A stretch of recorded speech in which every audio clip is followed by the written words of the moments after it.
Hey everyone, and welcome to Top Thing. Today we're going to learn about 15 habits for building self-discipline.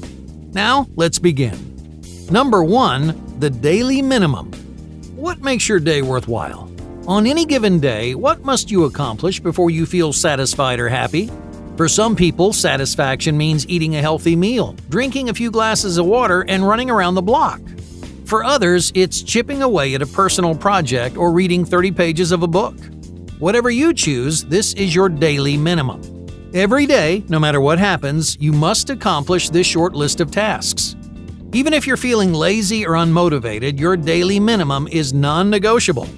Now, at first, it may be challenging to meet your daily goals, but over time, your daily minimums will get easier and easier. Eventually, you'll feel comfortable enough to raise the bar, challenging yourself to work harder and accomplish even more. Number 2. Identify obstacles. What obstacles are standing in the way of your productive lifestyle? Many people live undisciplined lives because they refuse to acknowledge the emotional obstacles they face every day. For example, you may think watching TV is the root of your laziness. If you just stop watching TV, your life will get better. But it's rarely that simple. There's almost always a deeper emotional problem affecting your behavior. So ask yourself, why do I spend so much time watching TV? Are you trying to avoid your goals? Are you feeling overwhelmed, anxious, or afraid? Whatever it is that's holding you back, it's important to dig to the root of the problem. And that way you can overcome your fears, change your mindset, and cultivate the kind of self-discipline that lasts a lifetime. Number 3. Control your space. A disorganized environment leads to a disorganized lifestyle. While messiness is associated with free-thinking traits like creativity, it's much easier to be productive in a clean and organized space. When your environment is free from clutter, you can concentrate 100% of your attention on your work. So keep your workspace in order, pay attention to the kind of environment you inhabit. From now on, your space should reflect the kind of person you want to be. Number 4. Measure your success. Many people abandon new habits when they don't feel like they're making enough progress. If you feel like your hard work isn't paying off, it's very challenging to stay focused or motivated. Luckily, there's an easy way to measure your personal growth. Every time you practice a healthy habit, keep track of your progress on a notepad or a spreadsheet. Anytime your motivation begins to fade, look at your progress sheet and re-motivate yourself to keep moving forward. Number 5. Purge all temptations. Are you setting yourself up to fail? Many people struggle with self-discipline because they surround themselves with temptations and distractions. Eventually, you'll build enough self-control to avoid these temptations on your own, but you're not quite there yet. For now, it's more important to purge all temptations from your environment. In other words, put yourself in situations where you're most likely to perform at your best. For example, if you want to work on a project, then don't sit in your living room right in front of the TV. Instead, find a private space in your home where you can focus solely on what matters. If you set yourself up for success, then you'll find self-discipline is a whole lot easier. Number 6. Use your identity. A new habit isn't something you want to do, it's something you're doing every single day. In other words, if you want to build self-discipline, you need to take personal ownership of your habits. If you want to run, be a runner. If you want to paint, be a painter.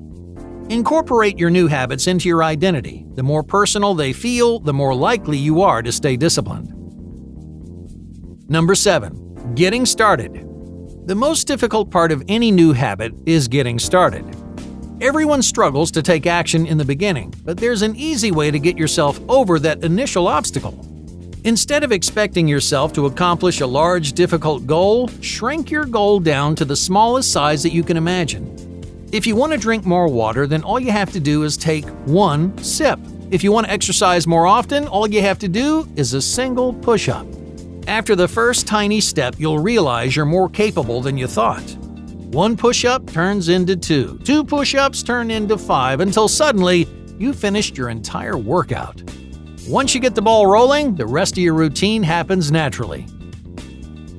Number 8. Create active goals. Can you define your goals in a few words?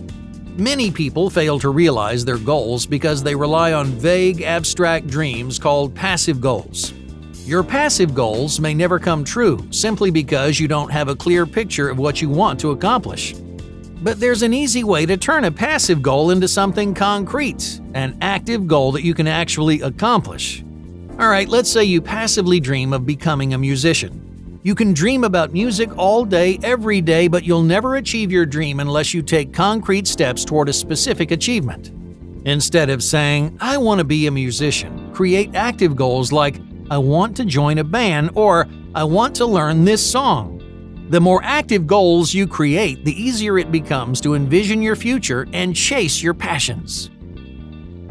Number 9. Cutting corners. Your life is entirely in your hands. If you want to do something, you have to do it on your own. On the other hand, if you want to cheat at something, no one is going to stop you. This is where many people run into trouble. They cheat on their healthy habits and avoid putting in the work. But the moment you start cheating, your self-discipline falls to pieces. Anytime you catch yourself cheating, take a step back, look at the big picture, and make a new plan. Because there's a reason you're suddenly cutting corners. If you can find that reason, then you can renew your motivation and get your habits back on track. Number 10. Know your limits.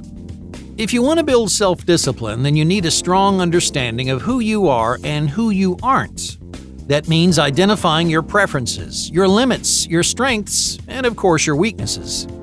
Once you gain a fuller understanding of who you are, you can design habits and routines that empower your personal growth. But this technique is only useful if you're honest with yourself. If you pretend to be efficient or productive when you're not, then you'll get stuck in the same self-destructive patterns. So take a hard, honest look at your lifestyle. Don't lie to yourself and don't be ashamed of what you can or can't do. No matter how disciplined or undisciplined you are, there will always be room to grow. Number 11. Preserving momentum. If you're trying to build a new habit, momentum is your best friend. The more momentum you create, the easier it becomes to maintain habits over time.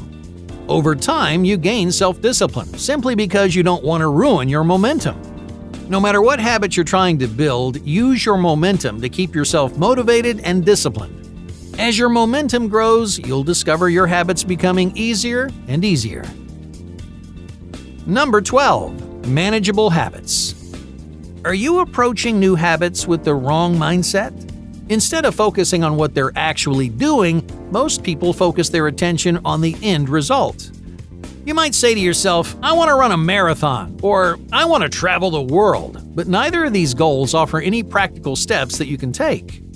So instead of worrying about the outcome, try something like, "I want to run a mile every day," or "I want to save $500 every month."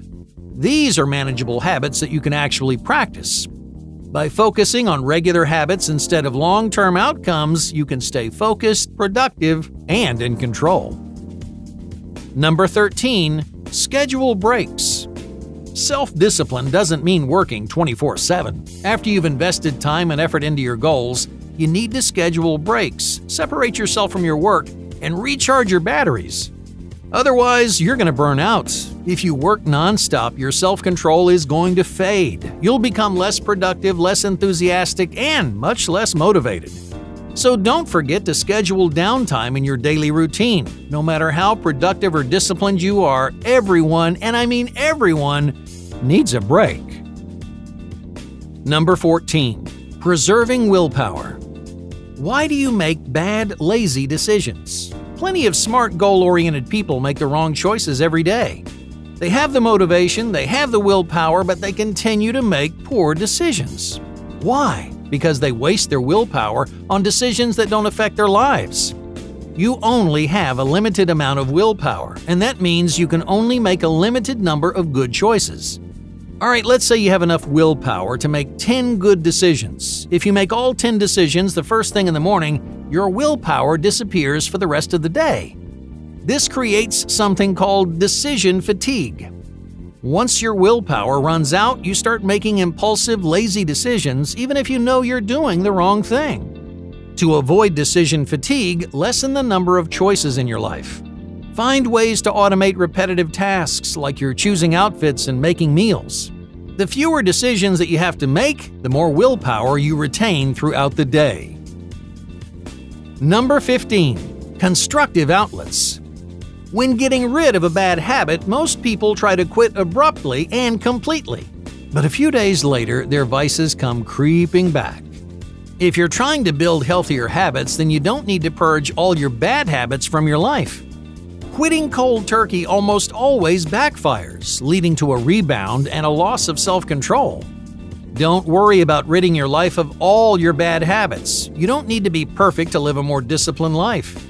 In fact, letting loose every once in a while is important for your long-term motivation. So instead of quitting altogether, focus on controlling your bad habits.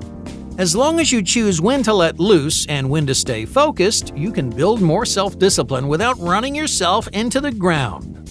Hey, thank you for watching Top Think, and be sure to subscribe because more incredible content is on the way.